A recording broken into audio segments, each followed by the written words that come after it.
Imaginez un instant cette piste poussiéreuse et presque invisible au sud de Figuig, un endroit où la frontière algéro-marocaine n'est plus seulement un trait sur une carte, mais une barrière vivante que l'ennemi tente de franchir en envoyant des silhouettes humaines venues de loin. Frères patriotes, le 20 janvier 2026 à 19h40, nos forces combinées de la 3 régions militaires, de la Direction générale de la sécurité intérieure et des unités spéciales sahariennes ont intercepté et capturé 5 agents israéliens infiltrés par le sud marocain. Une opération majeure de contre-espionnage qui a permis de démanteler une cellule avancée de renseignement opérant sous couverture marocaine sur notre territoire du sud-ouest. Dans cette vidéo, nous allons analyser cette interception avec une transparence totale. Nous reviendrons sur la chronologie exacte, les preuves saisies, les méthodes d'infiltration, ainsi que les conséquences directes qui exposent au grand jour l'axe Rabat-Tel Aviv comme une menace permanente contre notre souveraineté. Abonnez-vous immédiatement si vous voulez accéder à ces révélations sans zone d'ombre et activez la cloche pour suivre minute par minute l'évolution de cette affaire explosive. Tout commence à 10-8-2. Les capteurs thermiques et sismiques du réseau avancé déployés entre Beni Ounif et Figuig détectent 5 signatures humaines progressant à pied à 14 km au nord de la borne frontalière 1259. Leur vitesse moyenne est estimée à 3-5 km/h. Ils portent une tenue saharienne marocaine camouflée, des sacs lourds et des armes dissimulées. Quelques minutes plus tard, le poste de commandement régional confirme le profil hostile après interception d'une liaison cryptée vers le satellite Amos 7, puis recoupement avec les données d'un drone CH-5 Rainbow en survol à 7000 m/m, fournissant des images parfaitement exploitables. On distingue alors 5 individus en uniforme marocain modifié, mais équipés de matériel israélien reconnaissable. Gilet tactique Elbit avec poche spécifique, lunettes de vision nocturne SU4-2015, radio Harris Falcon cryptée. L'ordre d'interception est immédiatement donné par le commandant de région. Une équipe mixte du 40 régiment de commandos parachutistes et de la section spéciale d'intervention est engagée. Le déploiement se fait par véhicule blindé Nimer avec appui d'hélicoptère MiVing 8NE en mode furtif. Les unités prennent position en arc de cercle sur les hauteurs dominant la piste empruntée par le groupe. Les snipers algériens déclenchent alors un tir de neutralisation avec des Orsis T5 1000 à 550 m/m. 2 cibles sont touchées aux jambes afin de permettre une capture vivante. Les 3 autres tentent de se disperser et ripostent avec des fusils Tavor X4-25 silencieux, mais les mitrailleuses PKP Pecheneg et des grenades lacrymogènes les plaquent au sol. L'assaut final est lancé, les sections progressent sous fumigène et tir de suppression.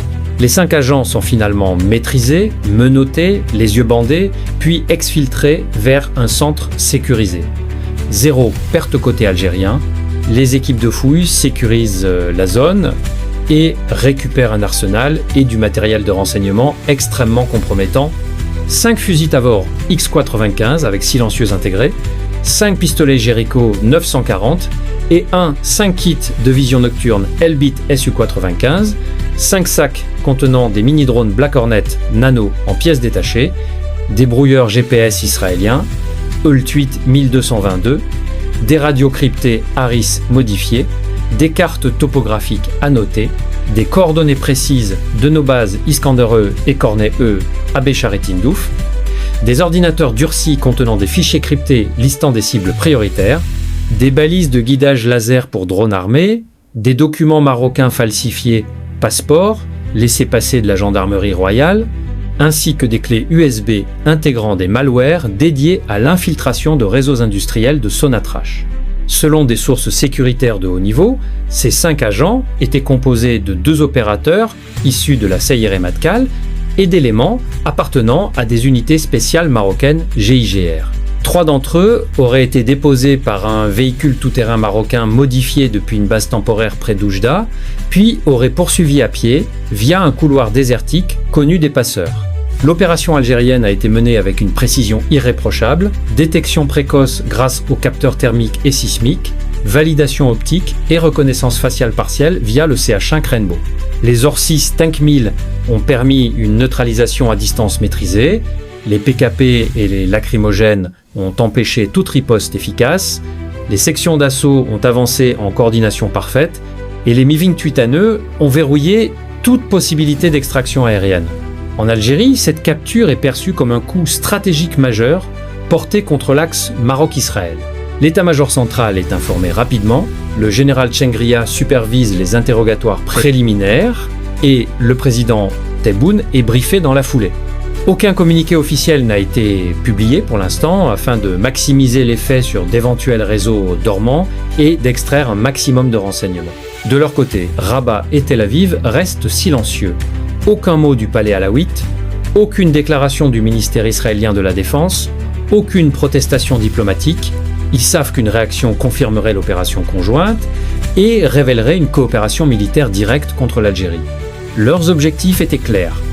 Infiltrer notre sud-ouest pour cartographier les déploiements Iskander et Cornet, installer des balises de guidage laser pour de futures frappes aériennes ou drones armés, collecter des renseignements industriels sur Sonatrach et préparer une campagne d'espionnage et de sabotage asymétrique via des relais sahariens. Mais la capture vivante des 5 agents les laisse sans cellules, sans matériel, sans données, avec une perte humaine et stratégique lourde. Sur le plan technique, cette contre-opération est un modèle.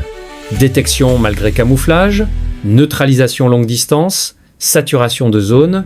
Les preuves saisies révèlent surtout une intégration poussée du matériel israélien au sein d'unités marocaines, avec une logistique et une coordination sophistiquées. Géopolitiquement, cet événement dévoile l'axe Maroc-Israël comme une menace militaire active et non plus simplement diplomatique.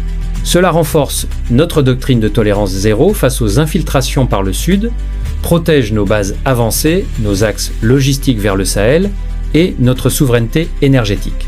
C'est un signal direct, net et implacable envoyé à Rabat et Tel Aviv. L'Algérie capture vos agents vivants, expose les preuves et transforme vos missions secrètes en scandale public.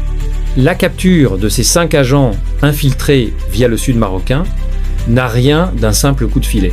C'est l'exposition brute d'une opération conjointe Rabat-Tel Aviv, combinant l'expertise marocaine du franchissement saharien et le professionnalisme israélien en renseignement technique et sabotage.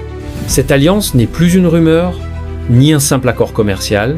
C'est une menace militaire concrète qui ose envoyer des hommes armés sur notre sol pour cartographier nos bases Iskander, nos dépôts Cornet, nos convois logistiques vers le Mali et le Niger, et préparer des balises pour des frappes futures par drones armés ou missiles de croisière. Mais nos unités d'élite ont renversé la situation en moins de 20 minutes. Détection parfaite, neutralisation chirurgicale, récupération totale des preuves, une mission secrète transformée en fiasco et un dossier accablant. Le silence de Rabat et Tel Aviv n'est pas une stratégie. C'est la panique d'État pris en flagrant délit d'agression indirecte. Ils savent qu'une protestation ne ferait qu'amplifier le scandale international. Cette victoire prouve une chose, l'Algérie n'est plus une cible passive. Nous détectons, nous identifions, nous capturons vivants et nous exposons les preuves sans concession. Nous continuerons à renforcer nos capteurs thermiques et sismiques, à déployer des brouilleurs mobiles plus puissants et à former nos commandos à des scénarios multi-acteurs avec la même exigence. Tenzawatin et ses pistes gardent désormais 5 paires de menottes et des sacs éventrés comme preuve vivante.